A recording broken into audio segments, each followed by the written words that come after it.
they told me what the number of people, the attendance today. I think it's close to 150? It's over 150. Over 150. So that had me, it gave me pause, maybe a little bit nervous. But then the real jitters set in because I knew I had to follow Rebel at the podium. And that is never an easy task, but I will do the best I can. Rebel, thank you so much for that warm, heartfelt introduction. Yes, it was before I got married to my wife. But, anyway. But good afternoon, everyone, and a warm welcome to all of you. Again, special thank you to Rebel and Economic Forum for inviting me to speak. It's interesting that only a few months ago, Rebel, I was here for the kickoff debate during the mayoral campaign. And now here I am just a few months later as the mayor of West Palm Beach. And it is truly a pleasure to be here in this capacity. The Economic Forum is a wonderful organization. I really appreciate everything that you all do to continue to shine the spotlight on local economic issues here in the county. To all the business leaders and business owners in the room, thank you for joining us. Please know that the success of your businesses, your companies, whether big or small, is critical to the city's success and our collective future. We do know that you are the economic drivers in our city.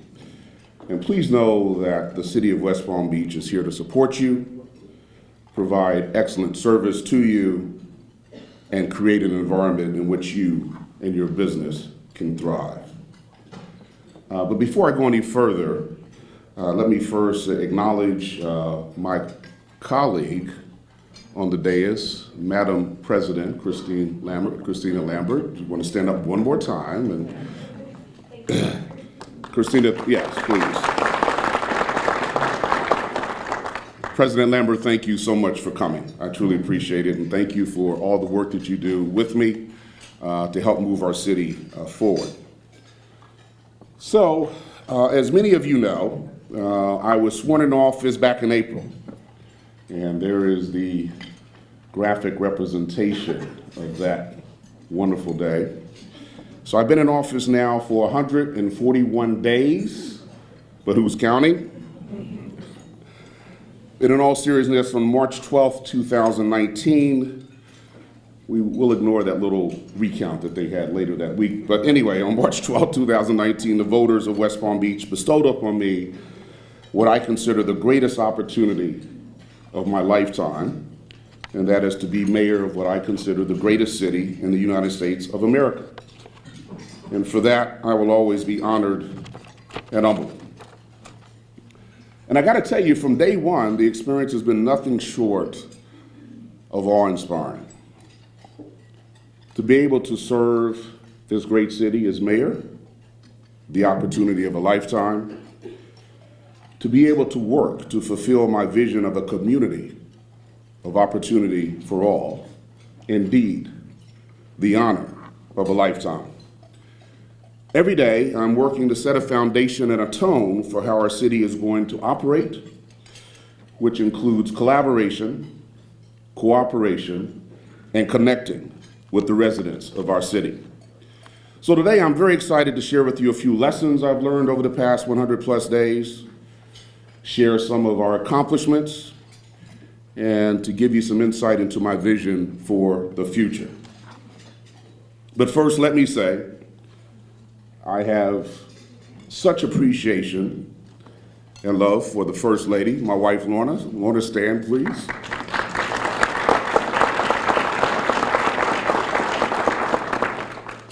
She is quite proud to be the First Lady of the city of West Palm Beach. A bit overwhelmed at times, but proud. And I could not be prouder of her. She stood shoulder to shoulder with me on the campaign trail as I shared my vision for West Palm Beach. So thank you again, Lorna. Now, A lot of folks have a preconceived notion about what mayoring, I think that's a word, let's pretend it is, mayoring is all about. They think it's simply about making speeches and cutting ceremonial ribbons and so on. And there's a fair amount of that. One of the first things I had the opportunity to do, and this leads to a very, very important lesson, is I had a chance to speak to the graduates at Palm Beach Atlantic University. I think it was during my first week in office. If anyone is, obviously you've all witnessed graduations, and as the guest speaker, you get robed up as I am there, and you're at the front of the processional. And you walk down to all the pomp and circumstance, and you head on stage, and you're standing there on stage as the students walk in. And as I was on stage, the thought, sometimes the mind can play terrible tricks. The thought hit me, I probably should have used the bathroom before I got this one. Because it is a long processional, and there is no convenient way to slip out. So note to self, and note to any of you all who may have the occasion of speaking to students at a graduation ceremony, before you put the robe on, make a quick pit stop. Now, I had another interesting experience. Don't look at that picture too hard, but anyway.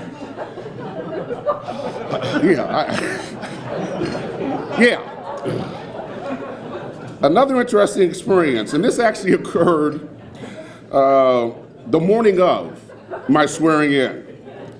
And I got the invitation from Virgin Trains Brightline to greet Sir Richard Branson at the West Palm Beach station. And although that picture does not accurately display what really is happening there, it may lead to some misinterpretations. He's actually on his way down to start shining my shoe, but whoever took that picture, Rafael Clemente, I know you're in here. That's kind of where it ended up. But anyway, but it's got to be a good day when, A, you meet a billionaire, and I don't really meet a lot of them in my day-to-day operation, and then when the billionaire kneels down to shine your shoes. So, another revelation that I encountered after I became mayor has been the sheer volume of people who want to take selfies. Now, I have to admit that I'm a bit senior in age, mature, and so I didn't really know about this selfie phenomenon, but apparently selfies are really a thing. That's just one small example. So, but I guess the most significant thing was I've been surprised, quite frankly, at the notoriety that comes with being the mayor of West Palm Beach. Quick story, the day after the confirmation of my election, the recount was on a Friday, and so I had breakfast with a supporter and a friend at a nondescript diner in North Palm Beach. It wasn't even in my city. And during the course of that breakfast, at least 5 people came up to congratulate me for being mayor. And that was pretty cool, but it persists. Even when Lorna and I go out to dinner, and we do get occasion to go out on a date night every now and then, it is rare that we get through dinner without someone coming by to congratulate me on the victory, which I truly appreciate. But Lorna may have a little bit different perspective. I remember one occasion we had gone out for dinner at a favorite restaurant that we have, and people kept coming by, congratulate us, which was fine. So we got midway through the meal, and Lorna excused herself to go to the ladies' room. And when she came back, she reported to me that even in the ladies' room, there were like 3 or 4 people coming up to her to congratulate her, and she really had to go. I mean, so she tried to extricate herself from the conversation and insert herself into the stall as quickly as she could. So as I said, it could be a bit overwhelming at times. But another cool thing occurred on my very first day of office. I thought I was going to get to the office early, about 8:15, get started, get into the office, get started on my new day. And when I walked into City Hall lobby, there were at least 100 employees there greeting me as I came in, gave me a standing ovation and everything. It was pretty cool. So as you all know, being West Palm Beach has a strong mayor form of government, whereby I, as the mayor, am the CEO of the administrative structure of the government, and there are about 1,600 employees that report directly or indirectly to me as a strong mayor. One of the first things I learned about our employees is that they are passionate not only about the work that they do, but also about serving the residents. Whether they are picking up your trash, ensuring that you have clean, safe drinking water, or responding to an emergency, I quickly learned that our city employees are some of the hardest working, most dedicated employees around. Let me introduce you to Joe and Foskey. Foskey's on the left, that's Joe on the right. Now, the two of them are watershed management technicians. Don't be ashamed, I had to figure out what that was too. But they essentially work out in the field in one of our, and they will happen to be working in one of our well fields. It's an outside job, adjacent to a canal. So they're going about doing their work, and they notice, well, let me back up. I had occasion to meet Joe and Foskey because one of the pleasures I have is presenting awards to our employees. So every month we have an Employee of the Month award, but there's a very special award that we give, something we call the STAR Award. STAR standing for Staff Appreciation and Recognition. And this award is special because you're nominated by your peers. Other employees will submit a statement about why you should receive the STAR Award, and then there's a committee and they make the selection. So I had the pleasure of presenting the STAR Award to Foskey and Joe, and so I heard the backstory. And the backstory was they were out in the well field doing their job, and they detected a commotion in the canal that was immediately adjacent to where they were working. So they could discern from the sounds that were being made that perhaps there was a problem. So they rushed over to the fence separating their work area from the canal, and they saw that there were two gentlemen in there who apparently had been fishing for golf balls, and one of them was in some degree of distress. So without hesitation, both Joe and Foskey hopped over the fence, went over and dragged out of the canal one of the men who was struggling there, and they literally saved his life. So I had the pleasure of meeting this gentleman, and so I said, all right, what prompted you to do that, to hop over the fence? And they both shrugged their shoulders and said, we were just doing our job. And I said, well, I don't know much about well field management technicians, but I don't think saving lives is part of the job description, but thank you very much. And I tell you that story because that is really exemplary of the attitude that I have found persists among most, if not all, of the employees that I've encountered on a day-to-day basis. So we get to the job, and one of the first things we did, being on day one, I wanted to roll up my sleeves and get to work. Very simple terms, I didn't want to let any grass grow under my feet. So one of the first acts we did was to create my mayoral transition team. And I'm proud to say that we had over 100 people from very diverse personal and professional backgrounds. We had neighborhood members, representatives from the private sector, the public sector, subject matter experts, who all came together to address many of the major issues confronting our city. They were charged with the task of making bold recommendations to improve government efficiency, public safety, job creation, and so much more. It was important to me that I spend these first 100 days as mayor diving right into the issues that are critical to West Palm Beach, while listening to the community and ensuring that a diversity of ideas and experiences would continue to help guide the city forward. The transition team was chaired by Don Kay from FPL. I'm sure all of you know him. Don isn't here today because he is taking one of his kids to college, but I can't thank him enough for his efforts. Now, I believe there are a few transition team committee members in the audience today. If you are, please stand up and be acknowledged. Let me thank you publicly.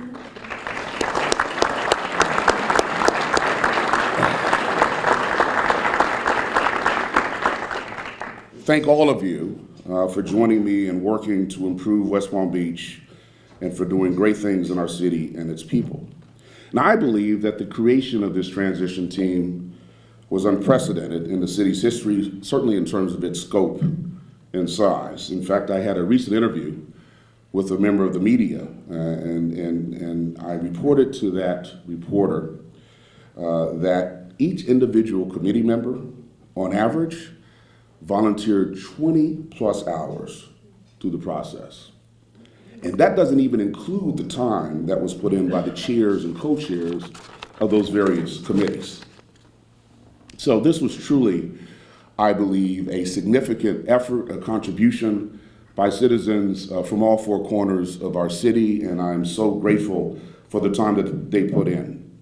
Now, we recently announced the transition team's 100-day recommendations in the areas of arts, culture, education, and recreation, economic development and jobs, environment and sustainability, government efficiency, budget and taxes, homelessness, neighborhoods first, public safety, and transportation, mobility, and transit.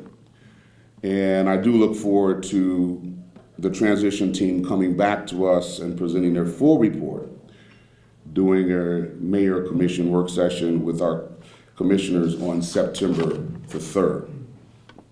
But I did want to add that the public input process does not end once the transition team's work is complete. An additional step that I took early in my administration was to I created this Neighborhoods First initiative, and I appointed Tiffany David, who's in the audience somewhere. Tiffany, I saw you, to head up that particular initiative. And that's designed to continue to generate public input on our city's vision. And so Tiffany will be managing that conversation so that we can ensure that the future of our vibrant city continues in all of our neighborhoods and to make our city more responsive to the various residents in the city. Thank you, Tiffany. Now, the other thing we did, this is all within the first 100 days, y'all. It's pretty busy. We reorganized city government to improve transparency and accountability. I streamlined the city's organizational chart. I eliminated a deputy city administrator position, and I added 5 assistant city administrators, many of whom were already department heads. We just elevated them. And the goal was to bring greater accountability to our departments and our government for the benefit of you, our taxpayers, and to ensure that as a city, we are delivering the services and customer service that you deserve. So let me briefly introduce to you your City of West Palm Beach leadership team, City Administrator Jeff Green, and Assistant City Administrators Christine Breivik, Armando Fana, Rick Green, and Faye Johnson. Please stand.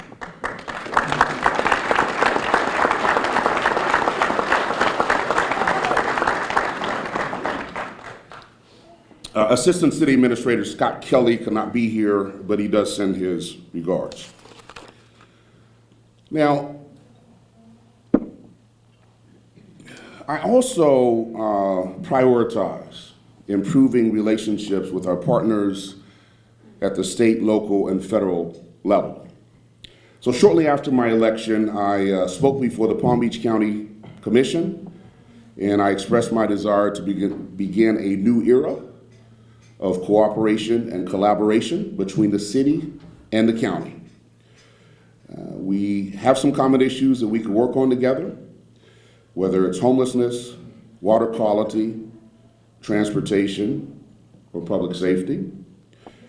I delivered a similar message to the Florida Department of Transportation when I met with Jerry O'Reilly down in his office in Fort Lauderdale, again, with the goal of working together with FDOT to improve transit for our residents, businesses, and visitors. And finally, I had a similar visit to the town of Palm Beach, where I met with the mayor and their town administrator to let them know that we were looking forward to working with them on matters of mutual concern. So after spending some time researching public safety issues in our city, I took a politically bold step of replacing the police chief, and I appointed Frank Adderley as our new chief of police here in West Palm Beach. Now, that decision was not undertaken lightly, but let me tell you a little bit of why I felt a change was necessary. You know, I spent a lot of time on the campaign trail, and I had occasion to speak to residents and hear their stories. I heard from a single mother who wouldn't let her children play outside because of fear of gun violence. I talked with a young couple who lived in one of our distressed neighborhoods who had young kids, and they wouldn't even let their children look outside the window because they didn't want the kids to see open-air drug sales.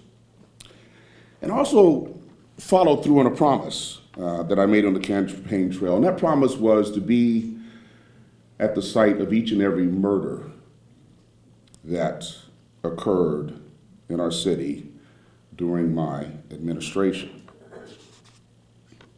I wanted to better learn about the problem by visibly and immediately attending the scene of the crime. And I also wanted to let the victims' families, as well as other members of the community who might be there, to know that their mayor gave a damn. Excuse my French, but that was really the message I wanted to communicate. You know, we had gone through 2017 and 2018, collectively, there were 52 murders in our city. And I just said enough was enough. So after thoughtful deliberation, I made the change. You know, again, I campaign on the platform of public safety being priority number one. I don't care whether you live in Pleasant City or downtown or Ibis. You deserve a safe place to live and work. And as each and every one in here knows, if we are to attract new business to our city, we cannot have the reputation or the stigma of being the murder capital of South Florida. And indeed, there was a couple of publications that characterized the city as that, the murder capital of South Florida. Not on my watch. Chief Adderley brings with him 3 decades of law enforcement experience, mostly at the Fort Lauderdale Police Department, where he served as chief for 8 years. He has a proven track record of reducing violent crime, working with communities, and building relationships with the communities that he serves. He has earned rave reviews in the short time that he has been with us. Chief, please stand. Yes.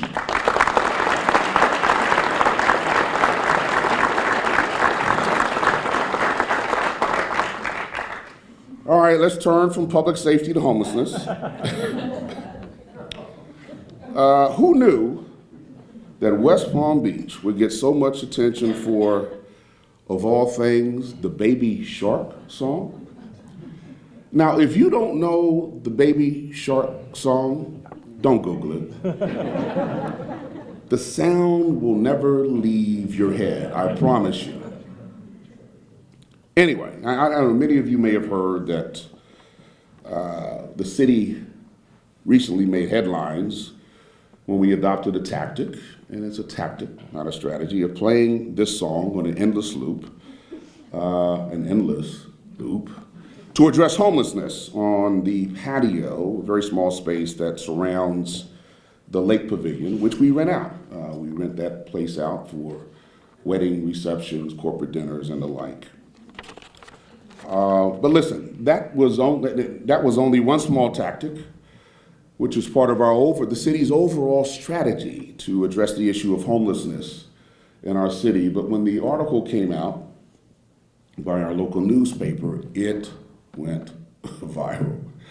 Over a 48-hour period, I was interviewed by the Associated Press, the Washington Post, and the New York Times, among others. And as you can see, I made my first national appearance as mayor on Fox News. But as I mentioned in the various interviews, and even in the short time I was on national television, I wanted to emphasize the fact that the city continues to work with our partners at the county, state, and federal levels to address the root causes of homelessness, whether it be the lack of affordable housing, whether it be mental illness, whether it be substance abuse problems. We've even made a significant financial contribution to Palm Beach County to assist them with the development of a new homeless shelter. The other thing I pointed out is that maybe 3 weeks prior to the Baby Shark notoriety that we received, I held a press conference in City Hall Plaza, and I was surrounded by our internal team as well as external partners from the nonprofit arena, St. Anne's, Lord's Place, and others, Vickers House, all groups that were working with us on the homeless situation. I proudly announced that the homeless population in our city had decreased by 24% in the last year, thanks to robust programming and innovative services.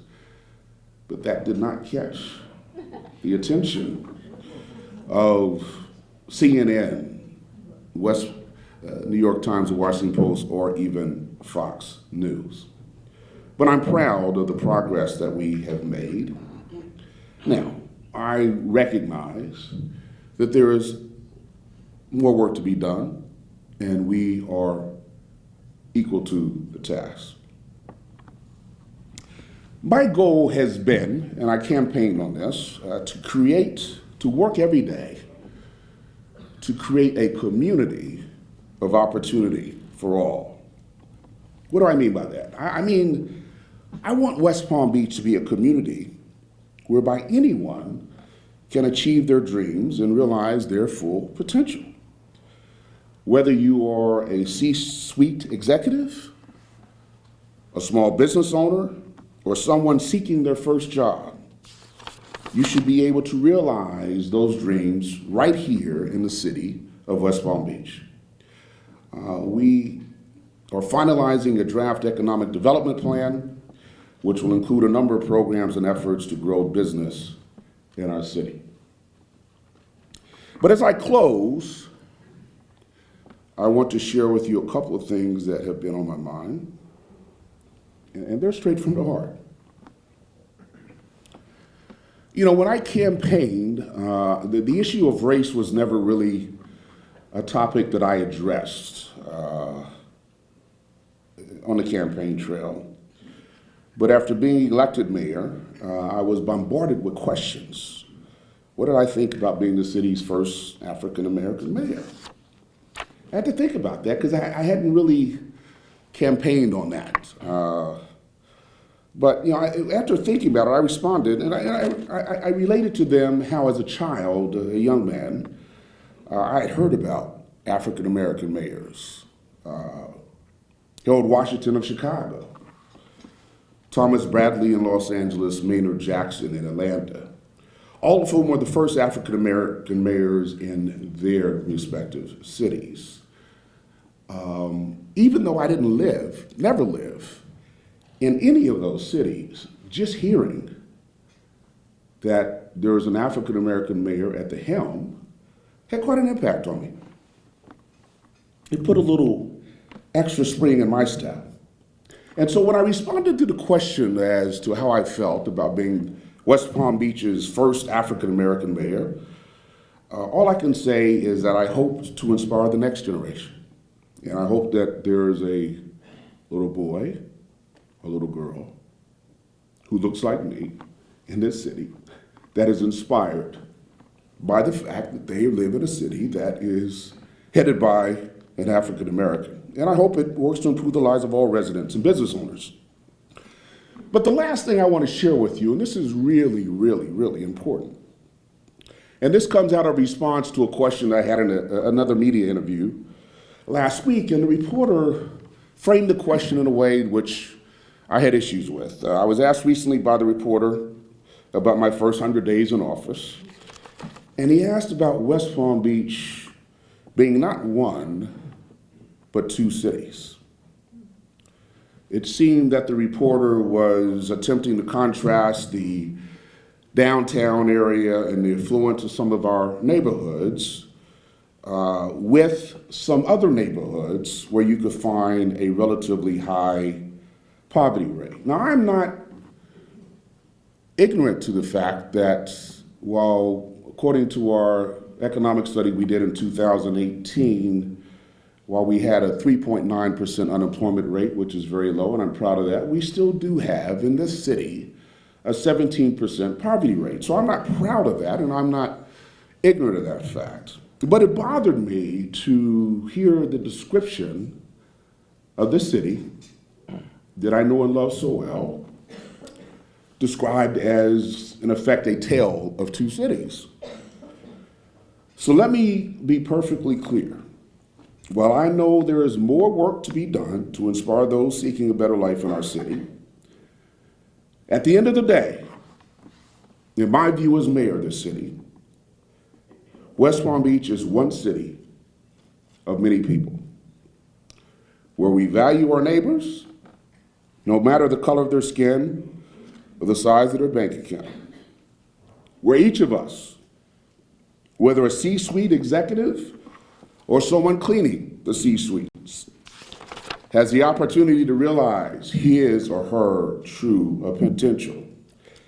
A community where the things that make each of us unique unite us more than they divide us. So at the end of the day, why are we doing all of this? It's for you. It's for your family. It's for the next generation.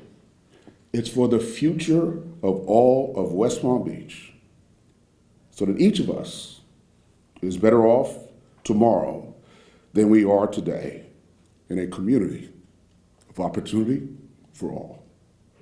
Thank you very much.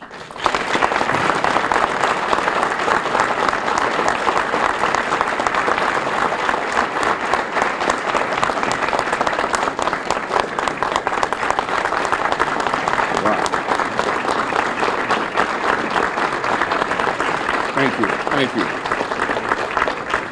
God bless each and every one of you, and God bless I don't know, do I have time for We got a couple of questions. a couple of questions? Okay, I'm happy to. Yes. Mr. Mayor, thank you for listing 8 areas of interest that got your attention for setting up your transition team. And I noticed the slide was in perfect alphabetical order. Can you please give us your top 3 priorities or 4 priorities at this moment after 100+ days? And also, before you answer, thank you very much for the opportunity to have dinner together and learn about you as a person. You're a great leader. Well, thank you very much. Thank you for those kind words. The question was, if anyone didn't hear it, what are my top 3 or 4 priorities after the first 100 days? I don't know if I can narrow it down to 3 or 4. I think we're going to get some very specific a plan of work from our transition team. We'll take a good hard look at those. We have, over the course of the past 100 days, I didn't even mention this, worked very hard with the commission to embellish and to refine our strategic plan, and so there are a number of different areas. The one thing I will say, however, is that it is very important to me to get stuff done. All right, I was on the commission for 8 years prior to becoming mayor, and I know there are a lot of plans on the books to do various things, whether it's the anchor site at the north end, whether it's the golf course at the south end of our city. And my pledge to the voters when I was campaigning, and I continue to emphasize this as mayor, is that I want to see these projects completed. And so we'll continue to work, because as those projects get done, it will spur, I believe, a regrowth, a revitalization of various neighborhoods, going back to my neighborhoods first theme. Any other questions? Okay, again, thank you all very much for your attention. I appreciate it. It's been a delight and a pleasure.